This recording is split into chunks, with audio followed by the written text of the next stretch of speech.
Hello friends, आप सभी को मेरे चैनल पर स्वागत है। आज के इस वीडियो में गमले में लगाए हुए पुरानी मोगरे की पौधों को किस तरह से दोबारा हेल्दी बना सकते हैं, जो कि इस समर सीजन में पौधे पे लगातार फूल आए। किस तरह से पौधों को रूट प्रूनिंग किया जाता है, ब्रांच प्रूनिंग किया जाता है, पौधों को कौन कौन सी फर्टिलाइज कर सकते हैं जो कि पौधे पर बहुत ज़्यादा ब्रांचेस हो, पौधे पर बहुत ज़्यादा फूल खिले। आज की इस वीडियो में आप लोग के साथ में शेयर करूंगी। इस पौधे को प्रूनिंग करने से लेके पौधे पर दोबारा फूल खिलने तक पूरा रिजल्ट मैं आपको दिखाऊंगी। आपके पास चाहे जितना भी पुराना पौधा क्यों ना हो, आप अपने पौधों को हेल्दी बना पाओगे। पौधा काफी ज्यादा बुशी होगी, हर ब्रांच में इस तरीके से फूल खिलना शुरू हो जाएगी। मोगरा एक परमानेंट पौधा है। परमानेंट पौधा होने की वजह से पूरे साल ये पौधा हमारे पास बनी रहती है। फरवरी मार्च मंथ से लेके जुलाई अगस्त मंथ तक इन पौधे पर फूल देखने मिलती है। विंटर सीजन में पौधा डोरमेंस में होता है। उस समय में पौधों को किसी प्रकार की प्रूनिंग नहीं करना चाहिए, ना कि पौधों को खाद फर्टिलाइजर करना चाहिए। जैसे ही फरवरी मंथ शुरू होती है, इन पौधे पे काम कर सकते हैं। अगर आपने भी इन पौधों को लगाए होंगे, आपके पौधे पर ग्रोथ नहीं हो रही है या फिर पौधा बहुत ज़्यादा बुशी नहीं है, पौधे पे जिस तरीके से फूल खिलना चाहिए उस तरीके से फूल नहीं खिल रही है, आज की इस वीडियो को देखने के बाद आप अपने पौधों को भी प्रूनिंग करते हैं, खाद फर्टिलाइजर करते हैं, तो पौधों को काफी ज्यादा बुशी बना पाएंगे। हर ब्रांच में इस तरीके से फूल खिलना शुरू हो जाएगी। इन पौधों को जब भी जमीन में लगाते हैं तो पौधा बहुत ज्यादा बुशी होती है, पौधा एक झाड़ीनुमा आकार ले लेती है। गमला ग्रोबैग्स में लगाए हुए पौधों को समय समय पे रूट पुनिंग करना, ब्रांच पुनिंग करना बहुत ज्यादा जरूरी होता है। क्योंकि पौधों को जब भी गमले में लगाते हैं तो बहुत ज्यादा रूट बाउंड होती है, न्यूट्रिएंट्स की कमी होती है। उसकी वजह से पौधे पर जिस तरीके से फूल खिलना चाहिए उस तरीके से फूल नहीं खिलती है या फिर पौधा आगे ग्रोथ नहीं हो पाती है। इसलिए सही समय में इन पौधों को जब भी प्रूनिंग करते हैं तो पौधा काफी ज्यादा हेल्दी तरीके से ग्रोथ होती है, पौधे पे लगातार फूल देखने मिलती है। पौधों को प्रूनिंग करने के बाद पौधे पे लगातार फूल लेने के लिए इन पौधों को मैं किस तरह से होममेड तरीके से फर्टिलाइज करती हूँ, वो भी आपको वीडियो के आगे देखने मिलेगी। तो चलिए सबसे पहले इस पुरानी पौधों को किस तरह से प्रूनिंग करके मैं हेल्दी बनाई हूँ वो शेयर कर लेते हैं। सबसे पहले आपके पास जितना भी पुराना पौधा क्यों ना हो, उस पौधे पे आप रूट प्रूनिंग कर सकते हैं। गमले में लगाए हुए पौधों को इसलिए रूट प्रूनिंग करना बहुत ज़्यादा जरूरी होता है। गमले में किसी भी पौधों को जब भी ग्रो करते हैं, जब भी 1 से 2 साल, 2 से जब भी 3 साल हो जाती है, गमले के अंदर बहुत ज्यादा रूट बाउंड होती है। अगर आपके पास की पौधा गमले में लगाए हुए 2 साल से ज्यादा हो चुका है, मिट्टी की ऊपर की ओर इस तरीके से जड़ दिखाई दे रही है, तो आप समझ जाइए आपके पौधे की मिट्टी के अंदर बहुत ज़्यादा रूट बाउंड हो चुका है। इसकी वजह से पौधे पर ना आगे हेल्दी ग्रोथ हो पाती है, पौधे पर जो फूल होता है वो भी हेल्दी नहीं होता है, क्योंकि न्यूट्रिएंट्स की कमी होती है। मिट्टी के अंदर जड़ों को जितना अच्छा से ग्रोथ होने के लिए जगह मिलती है, पौधा ऊपर की ओर उतना ही ज़्यादा हेल्दी तरीके से ग्रो हो पाती है। इसलिए पौधों को रूट प्रूनिंग करना बहुत ज़्यादा ज़रूरी होता है। अगर आपके पास नया पौधा होगा, पौधे पर अगर रूट बाउंड नहीं हुआ होगा, तो रूट प्रूनिंग करने की ज़रूरत नहीं पड़ती है। 2 साल से ज़्यादा हो जाती है तो पौधे के अंदर बहुत ज़्यादा रूट बाउंड होती है। इसलिए समय से पहले अगर इन पौधों को रूट प्रूनिंग, ब्रांच प्रूनिंग करते हैं, दोबारा सॉइल मिक्स बना के रिपोर्टिंग करेंगे, पौधा काफ़ी हेल्दी तरीके से ग्रोथ होगी। उसके लिए आपको समय से पहले इस काम को करना होगा।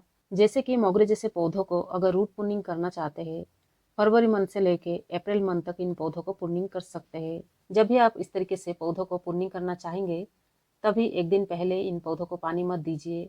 गमले को पलटा के इस तरीके से निकालने की कोशिश करेंगे, बहुत आसान तरीके से पौधों को निकाल पाएंगे। यहाँ पे इस पौधे को देखिए, मिट्टी के अंदर कितना ज़्यादा रूट बाउंड हुआ है। पौधों को आगे ग्रोथ होने के लिए जगह ही नहीं बची है, इसलिए आगे पौधे पर हेल्दी तरीके से फूल नहीं खिल पाती है। आप अपने पौधों को भी गमले से निकाल के इस तरह से देख सकते हैं, कहीं ऐसा तो नहीं आपके पौधे पे भी इस तरीके से रूट बाउंड हो चुका हो। इस तरह से जब भी बहुत ज़्यादा रूट बाउंड होती है फ्रेंड, पौधों को न्यूट्रिएंट्स की बहुत ज़्यादा कमी होती है। सबसे ज़्यादा फास्फोरस जैसे न्यूट्रिएंट्स की कमी होती है। इस पौधे में फास्फोरस के अलावा नाइट्रोजन, कैल्शियम, मैग्नीज जैसे न्यूट्रिएंट्स की कमी हो रही है, जिसकी वजह से पौधा कुछ इस तरीके से दिखाई दे रही है। अगर आपकी पौधा भी इस तरीके से दिखाई दे तो इन पौधों को दोबारा प्रूनिंग करके ठीक कर सकते हैं। पौधे के अंदर जितने भी ब्रांचेस होती है, ब्रांचेस को इस तरह से कट करके हार्ड प्रूनिंग कर लेना है। वैसे आप चाहे तो पौधों को सॉफ्ट प्रूनिंग भी कर सकते हैं, लेकिन यहाँ पर मैं इस पौधे को पूरी तरह से हार्ड प्रूनिंग कर दे रही हूँ, क्योंकि पौधा अभी ग्रोथ पर है। पौधे पे नई नई ब्रांचेस ग्रोथ होगी, पौधे पे जितना ज़्यादा ब्रांचेस होंगे पौधे पर उतना ही फूल खिलेंगे। गमला ग्रो बैग्स में लगाए हुए पुरानी पौधों को जितना ज़्यादा हम हार्ड प्रूनिंग करते हैं, पौधा उतना ज़्यादा बुशी होती है, जो कि देखने में भी काफ़ी अच्छा दिखाई देती है। गमले में लगाए हुए पौधों को हमेशा बुशी बनाना चाहिए, जो कि पौधा भी छोटा सा रहे, पौधे पे काफ़ी ज़्यादा फूल खिलते रहे। पौधा जितना ज़्यादा पुरानी होती है, पौधा उतना ही मैच्योर होता है।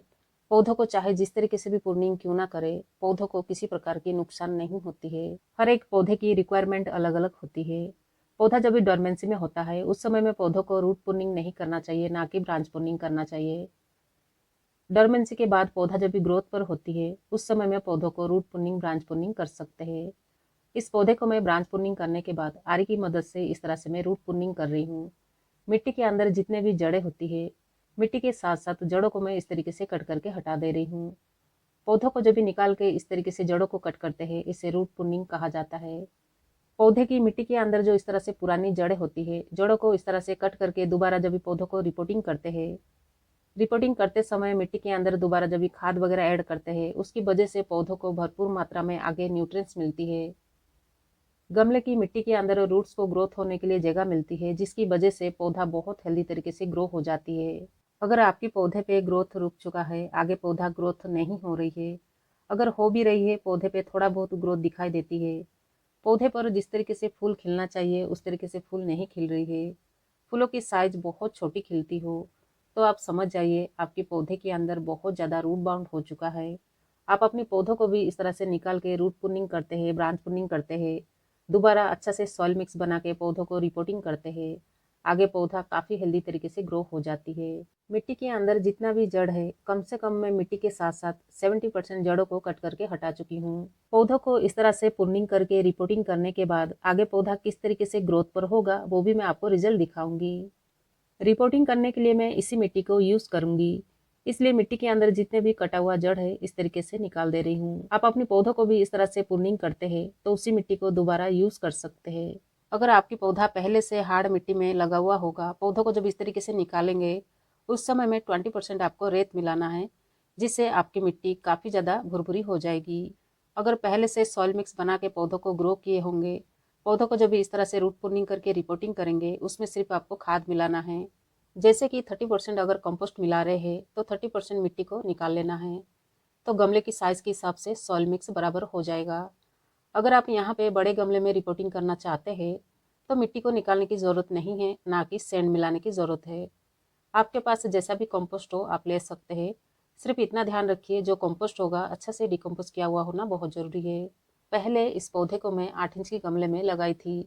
अभी पौधों को गमले से निकाल के रूट प्रूनिंग करी हूँ, जो कि पौधों को बड़ी गमले में रिपोर्टिंग कर रही हूँ। गमले की साइज जो है 10 इंच है। आपके पास की पौधा भी काफ़ी पुराना होगा तो उन पौधों को छोटी गमले से निकाल के रूट प्रूनिंग करके दोबारा बड़े साइज की गमले में ग्रो कर सकते हैं। जो भी गमला होगा, गमले के अंदर इस तरह से ड्रेनेज होल क्लियर होना चाहिए। सॉइल मिक्स भरने से पहले इस तरह से ड्रेनेज होल पे ठिकरी वगैरह रख सकते हैं, या फिर टूटा हुआ गमले की पीसेस को भी इस तरह से लेके ड्रेनेज होल पे रख सकते हैं। या फिर हमारे घर पर इस तरीके से मिट्टी के पुरानी दिए जो होती है जिसे बाहर फेंक देते हैं, इस तरह से गार्डनिंग में यूज़ कर सकते हैं। गमले के नीचे जब इस तरीके से पुरानी दिए को पलटा के रखते हैं, ड्रेनेज होल क्लियर होती है, गमले के अंदर पानी की रुकावट नहीं होती है। अगर ओवर वाटरिंग हो भी जाती है तो भी पानी बहुत अच्छा से ड्रेन आउट हो जाती है। सॉइल मिक्स इसी तरह से ही वेल होना चाहिए। अगर यहाँ पे आप अगर चाहे तो दोबारा सॉइल मिक्स बना के भी रिपोर्टिंग कर सकते हैं। जैसे कि गार्डन सॉइल 50%, उसमें 30% कंपोस्ट, 20% सैंड, उसके अलावा हल्दी पाउडर या फिर फंजीसाइड पाउडर 1 चम्मच मिला सकते हैं। पौधों को शाम के समय में ही इस तरह से प्रूनिंग करके रिपोर्टिंग करना चाहिए। पौधों को रिपोर्टिंग करने के बाद तुरंत पानी दे देना चाहिए। 1 सप्ताह के लिए सेमी शेड एरिया में रखना है। पौधे पर जैसे ही आपको ग्रोथ दिखाई दे, फिर इन पौधों को ऐसी जगह पर रखिए जहाँ पर 6 से 7 घंटे की धूप आती हो। मिट्टी के अंदर भरपूर मात्रा में कंपोस्ट होना चाहिए, जो कि आगे पौधा बहुत हेल्दी तरीके से ग्रोथ होगी। पौधे के अंदर जितने भी ब्रांचेस को इस तरीके से कट करके निकाले हैं, इस समय में इन ब्रांचेस को बाहर ना फेंके, काफ़ी सारे कटिंग तैयार कर सकते हैं, जो कि मोगरा की पौधा अभी ग्रोथ पर है, कटिंग बहुत जल्दी तैयार हो जाएगी। तो चलिए आगे देखते हैं इस पौधे पर कब तक ग्रोथ होता है। तो यहाँ पे देखिए पौधों को रिपोर्टिंग करते हुए 20 दिन हो चुकी है। 20 दिन के बाद की रिजल्ट मैं आपको दिखा रही हूँ। पौधे के अंदर जितने भी ब्रांचेस को मैं कट करके हटाई थी, हर ब्रांच में इस तरीके से नई नई ब्रांचेस ग्रोथ होने लगी है। पुराने पौधों को जब इस तरीके से हार्ड प्रूनिंग करते हैं, हर एक नोड एरिया में इस तरह से नई नई ब्रांचेस ग्रोथ होती है। थोड़ा सा आपको पास से दिखाने की कोशिश करती हूँ। यहाँ पे देखिए काफ़ी सारे नए नए ब्रांचेस ग्रोथ हुआ है। पौधे पे नई ग्रोथ के साथ साथ हर ब्रांच में कलियां बनने लगी है, यहाँ पे देख सकते हैं। लेकिन यहाँ पर इन पौधे पे अभी फूल नहीं लेना है। अगर पौधों को यहाँ पे पिंच नहीं करते हैं, इन कलियों को खिलने देते हैं, तो पौधे पर उतना ज़्यादा फूल नहीं खिलते हैं, क्योंकि ब्रांचेस अभी बहुत ज़्यादा नहीं हैं। पौधों को बहुत ज़्यादा बुशी बनाना है और ज़्यादा ब्रांचेस लेना है, तो इस समय में इन पौधों को पिंच करना बहुत ज़्यादा ज़रूरी है। अभी पौधे पे बहुत ज़्यादा ब्रांचेस नहीं हैं। इस तरह से जब भी पिंच कर लेंगे, आगे पौधे पर और ज़्यादा ब्रांचेस ग्रोथ होते रहेगी। पौधों में जितना भी नए नए ब्रांचेस ग्रोथ होंगे, हर ब्रांच में कलियां बनेंगे, फूल खिलेंगे। इसलिए पौधों को जितना ज़्यादा बुशी बना पाते हैं, पौधों में उतना ही फूल देखने मिलती है। आप अपनी पुरानी पौधों को जब भी इस तरीके से प्रूनिंग करके रिपोर्टिंग करेंगे, पौधा जब इस तरीके से ग्रोथ पर आ जाएगी, यहाँ पे इस तरह से पिंच जरूर कीजिएगा। तो चलिए आगे देखते हैं इन पौधों को किस तरह से फर्टिलाइज करना चाहिए, कौन कौन सी फर्टिलाइजर होममेड तरीके से कर सकते हैं, जो कि आगे पौधे पर लगातार फूल खिल सके, नई नई ब्रांचेस ग्रोथ हो सके। तो आगे देखते हैं इन पौधे पर कब तक फूल खिलता है, पौधा और कितना ज़्यादा बुशी हो सकता है। और यहाँ पे देखिए, पौधों को पिंच करते हुए 20 दिन से ज़्यादा हो चुकी है। पौधे पे दोबारा नई नई ब्रांचेस ग्रोथ हो चुका है, हर ब्रांच में कलियां बनने लगी है। पौधों को मैं जब से पिंच करी हूँ, समय समय पे फर्टिलाइज भी करी हूँ, जो कि पौधों को भरपूर मात्रा में न्यूट्रिएंट्स मिलते रहे। चाहे आपके पास की पौधा नया हो या फिर पुराना, पौधों को समय समय पे अगर फर्टिलाइज करेंगे, पौधे पर काफ़ी अच्छा रिजल्ट देखने मिलती है। अगर आप अपने पौधों को छायादार जगह में रखते हैं, पौधों को अगर धूप नहीं मिलेगी, पौधे पे जिस तरीके से फूल खिलना चाहिए, फूल नहीं खिल पाती है। कम से कम 6 से 7 घंटे की धूप इन पौधे पे पड़ना चाहिए। मोगरा एक समर सीजन फ्लावर प्लांट है। समर सीजन में बहुत ज़्यादा फूल लेना चाहते हैं, जैसे कि जो होममेड तरीका होता है, जिन्हें जानकारी नहीं होती है, बाहर फेंक देते हैं। लेकिन हमारे किचन में इन चीज़ों से जो भी रेसिपीज बनाते हैं या फिर पानी में ओवरनाइट जो भी भिगाते हैं, उस पानी को स्टोर करना होता है। उस पानी में काफ़ी मात्रा में न्यूट्रिएंट्स होता है, जो कि पौधों को काफ़ी ज़रूरत पड़ती है। मैं इन चीज़ों से पौधों को फर्टिलाइज करती हूँ, जो कि मुझे काफ़ी अच्छा रिजल्ट देखने मिलती है, इसलिए मैं आप लोग के साथ शेयर कर रही हूँ। ज़रूरी नहीं है बाहर से पौधों के लिए फर्टिलाइज़र खरीद के लाए। हम जब भी होम गार्डनिंग करते हैं, होम गार्डनिंग में होममेड तरीके से भी पौधों को फर्टिलाइज करके पौधे पे काफ़ी अच्छा फूल ले सकते हैं। जैसे कि यहाँ पर जो मैं आपको दिखा रही हूँ, दाल, चावल, काफ़ी सारे चना, बटाना, बहुत सारे ऐसे दालें हमारे किचन में यूज़ होती है, काफ़ी सारे रेसिपीज़ बनाते हैं। उस समय में इन चीज़ों को ओवरनाइट भिगाते हैं, या फिर रेसिपीज़ बनाने से पहले इन चीज़ों को जो भी पानी से धोते हैं, उस पानी को स्टोर करना है, बाहर नहीं फेंकना है। उसमें काफ़ी सारे फ़ायदे हैं फ्रेंड। एक तो पानी की भी बचत होती है, इसके अंदर जो न्यूट्रिएंट्स होता है पौधों के लिए अच्छी होती है, पौधे की मिट्टी भी हमेशा उपजाऊ बनी रहती है। वैसे इस फर्टिलाइज़र को बनाने के लिए बहुत ज़्यादा मेहनत करने की ज़रूरत नहीं पड़ती है, ना कि अलग से समय देना पड़ता है। आप अपने किचन में रेसिपीज़ बनाते समय एक बाल्टी रख लेना है। जब जब इन चीज़ों को धोएंगे या फिर पानी में भिगाएंगे, उस पानी को स्टोर करते जाना है। जितना भी स्टोर होता है उसमें और उतना पानी मिलाना है, पौधों को फर्टिलाइज करना है। वैसे पौधों को रोजाना फर्टिलाइजर नहीं करना चाहिए, कम से कम 1 सप्ताह गैप होना बहुत ज़रूरी है।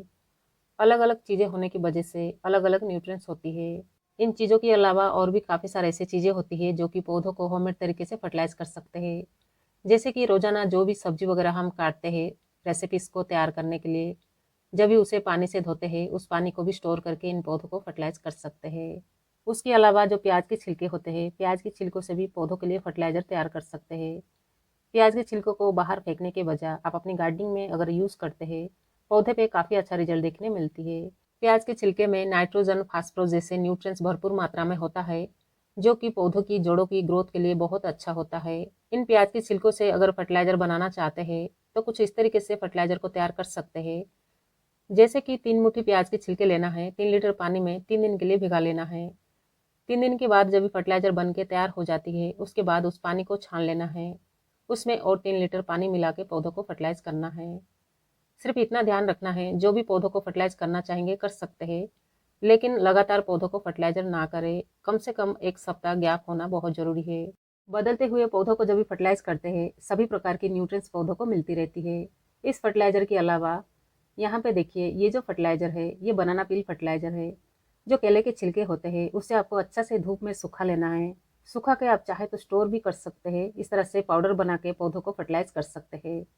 अगर 8 से 10 इंच की गमला है, तो इस तरीके से पाउडर बना के मिट्टी को गुड़ाई करके हर गमले में 2 चम्मच डाल सकते हैं।